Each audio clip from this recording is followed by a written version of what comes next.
All right. So our first slide is a quick overview of what we're expecting for this upcoming week. We currently have a pretty strong ridge of high pressure over the region, and that's bringing dry weather through much of the inland northwest. As you can imagine, we're seeing pretty widespread areas of lowland valley fog, especially in the morning to early afternoon hours. Um, that obscuration of the sun is really kind of keeping our temperatures down. But in those locations that are able to break out in the afternoon, we're actually seeing some really mild temperatures. Our weather pattern does finally change getting into Thursday night and especially into Friday. So that's when we're expecting unsettled weather to return. At this point, it doesn't really look like a big storm, but most of the region should see at least some light precipitation with that. It does look initially warm, and then with most of the lowland areas seeing probably mostly rain and some light mountain snow across most of our mountains. And finally, with that storm system, it looks like there might be a slight chance of freezing rain, but again, that's a very low confidence forecast for that freezing rain. Moving on to our next slide, we're going to talk quickly about the snow water equivalents across the Pacific Northwest. And you can see, even though it has kind of felt like it's a relatively, snow-free winter thus far, the mountains have actually done all right. You can see most of our mountain areas here in northern Idaho, northern Washington, have seen somewhere between 80 to 95% of normal for this time of year. So it's really just the lowlands that have seen less in the way of snow. It's the mountains that have been doing closer to normal.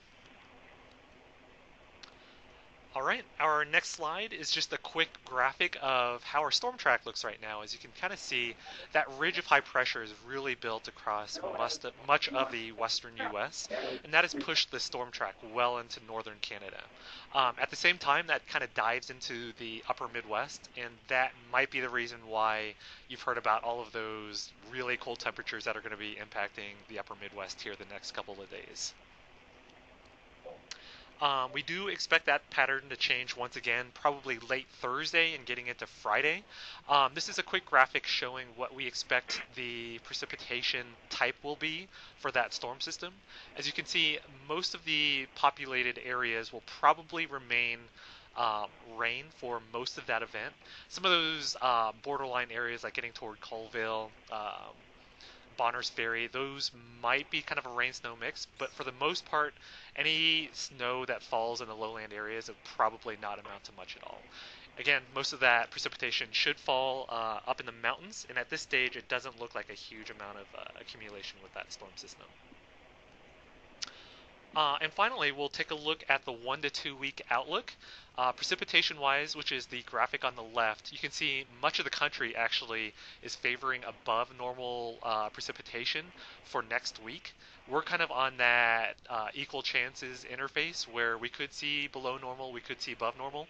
But at this stage, as you can see on the right graphic, which shows the temperature for next week, we are trending toward colder than normal temperatures for that time frame. So any precipitation that does fall has a better chance of being more of a colder type event. Again, that's probably mainly next week. All right, and just wanted to quickly remind you that our forecast does evolve with time, and especially with this upcoming weather event getting into late Thursday and Friday, I definitely recommend checking up with our forecast. As we approach the event, it's certainly possible that we can change. We try to update all of our graphics on Facebook and Twitter, and we'll be putting this video on YouTube. So